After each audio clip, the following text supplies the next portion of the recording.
Hello students, welcome back to my channel. So in this video, we are going to study about Protista.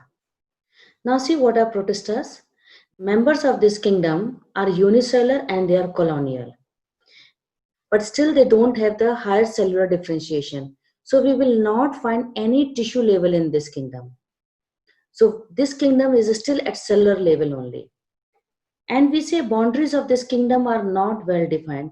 Reason is, from here only, the photosynthetic protista will be there, which is going to make the plants further.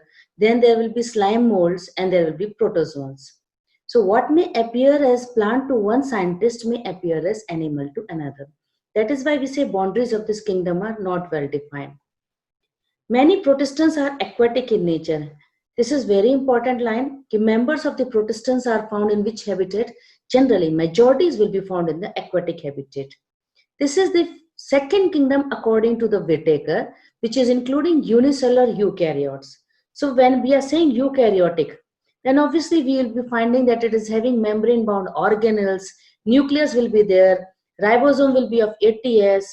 Now nucleus can be uninucleate, it can be binucleate. Binucleate example is your paramecium, or it can be multinucleate condition also. Few organisms will be having cellulosic cell wall. For example, the photosynthetic protista. Just like a eukaryotes, flagella will be there, cilia will be there, and they are made up of tubulin protein. Okay, and the flagella and cilia, they will be having 9+2 pattern. All the features of the eukaryotes you will find. Few organisms will be showing the locomotion with the help of pseudopodia like amoeba, flagellates, like you will find dinoflagellates will be there, euglenoids will be there. So these are the locomotory structures will be seen. Mode of nutrition, right now I told you that photosynthetic protista will be there. If they are photosynthetic, it means they'll be doing the holophytic mode of nutrition, means photosynthetic. Then consumer decomposers will be there, it means they'll be saprophytic. And there will be protozoans. Protozoans means they will be showing ingestive mode of nutrition or parasitic. So you will find that nutrition will be of mixed type here. Reproduction will be both by asexual as well as sexual. So these are the general characteristics. Now see classification of the kingdom. We are classifying the kingdom protista into three categories: photosynthetic protista, consumer decomposer protista, and protozoan protista. Photosynthetic protista name is telling it will include all those protistas which are doing photosynthesis. So diatoms, dinoflagellates, and euglenoid. Consumer and decomposers, it means they are saprophytic mode of nutrition. So it will be slime molds will be included here. There will be acellular slime molds, there will be cellular slime molds. Protozoans means they are relatives of animals. They are primitive relatives of animals. This is again very important line of NCERT, which include amoeboid protozoan, and this classification is done with respect to locomotory organ what they are using. Amoeboid protozoan, you know very well, it will use pseudopodia. Flagellate protozoans will use flagella, name is itself telling. Ciliate protozoans will use cilia. And sporozoans are, this is not with respect to the locomotory structure. In this you have to remember one example, that is plasmodium. So it is making a spores, in that way we have to learn it. So in this video we are going to study diatoms in detail. Now see diatoms, they are coming in division Chrysophyta. Division is Chrysophyta and class is Bacillariophyceae. I hope this is clear. The division is what? Division is Chrysophyta and class is Bacillariophyceae. They are also known as jewels of plant kingdom. Nearly 200 genera and 6,000 species have been reported. And they are found in the aquatic habitat.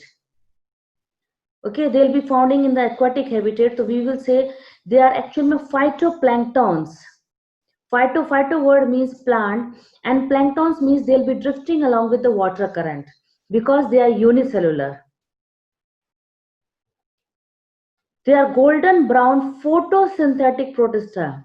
Why we are calling them golden brown? Reason is they will have different varieties of the pigment.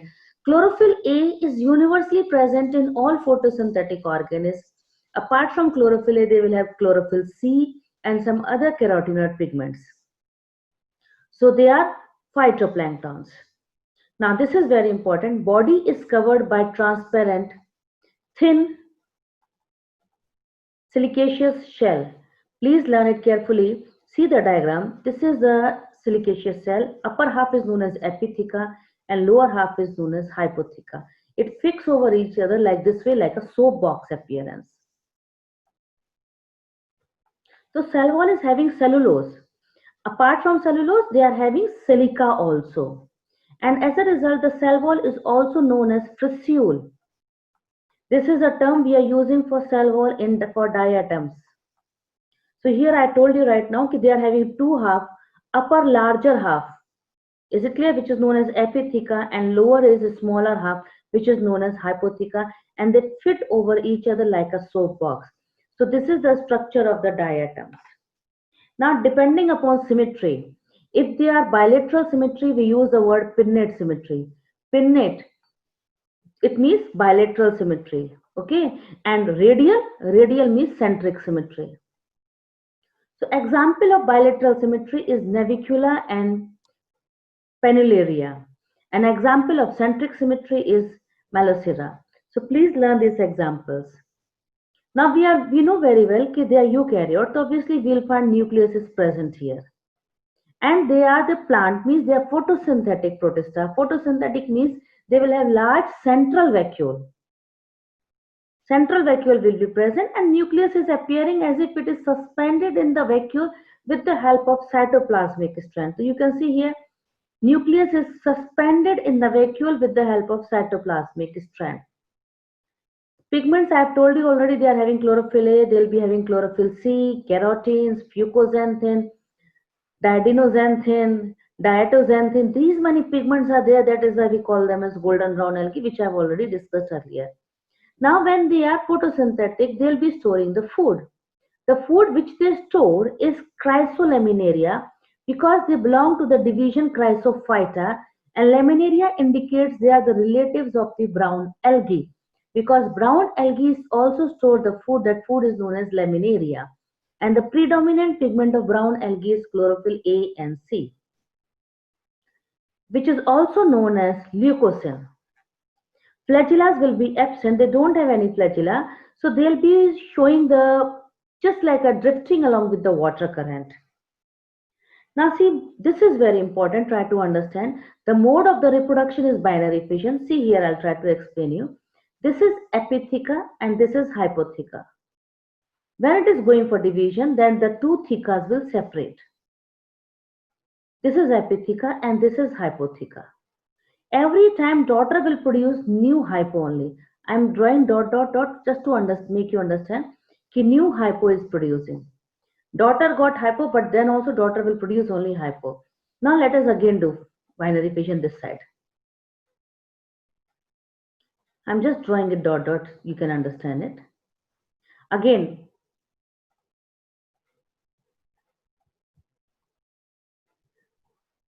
let me draw once again.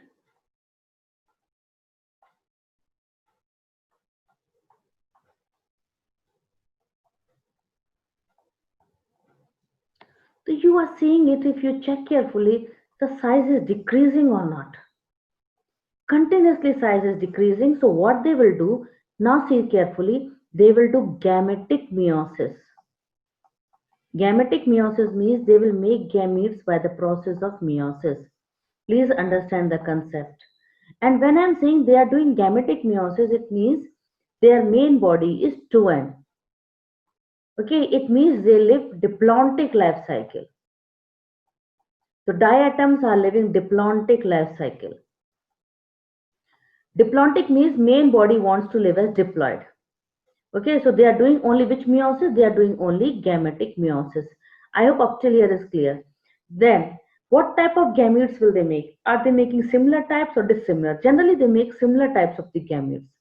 In the gametes, we can find the flagella also. So these similar types of gametes will be there. We call it as isogamy. After the formation of the gametes, see my board carefully, they will make a zygote, and this zygote will go for elongation this way. Okay, and again make a epitheca and hypotheca. If you check the diagram, you are finding the original size is coming. See this diagram, original size is coming or not? So this zygote or this spore is known as oxospore, which is rejuvenatory spore. Ploidy is 2n. It is sexual spore.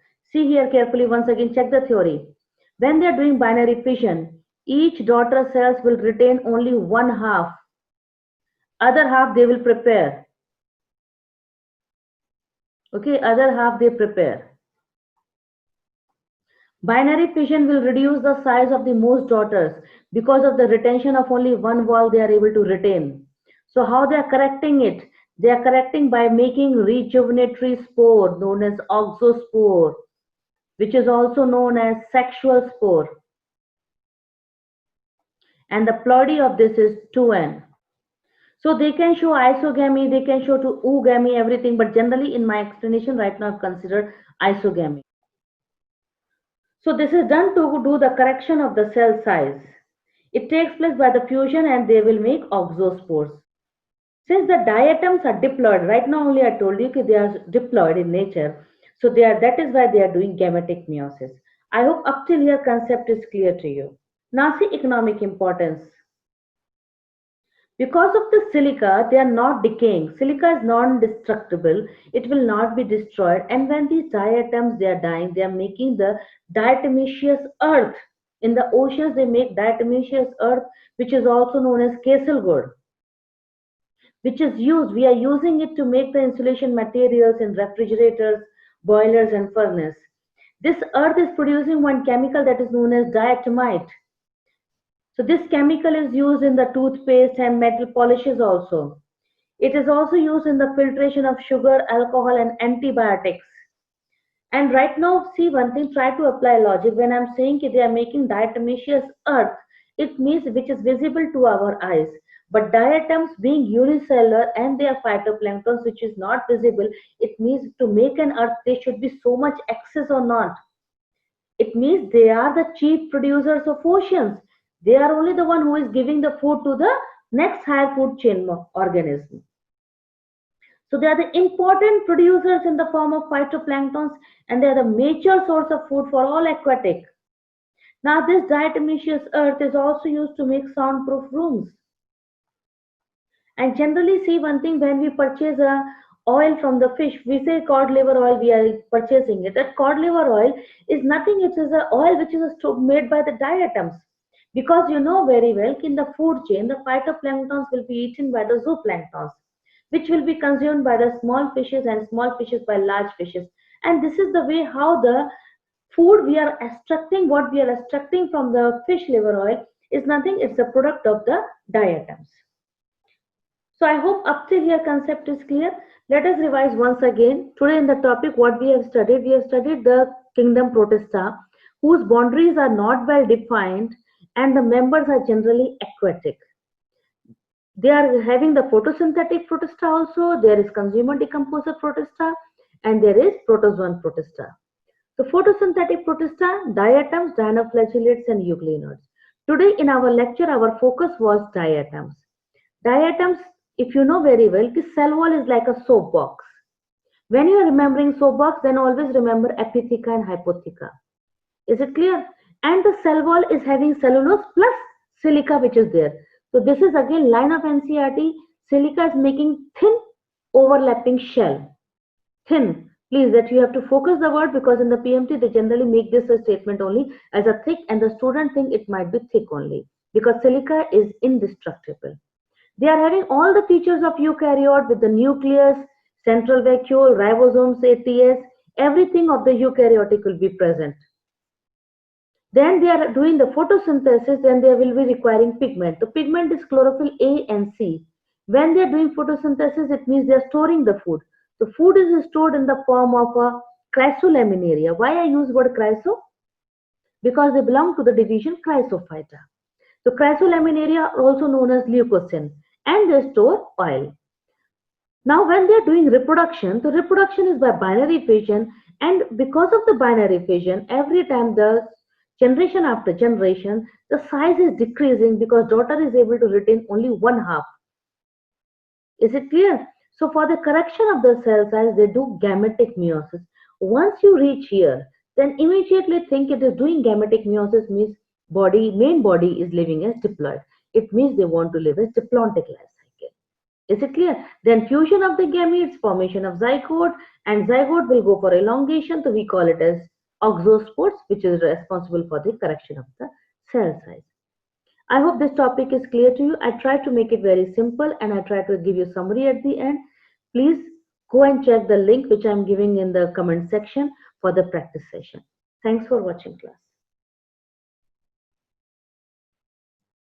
If you liked it, please give it a thumbs up and subscribe to my YouTube channel.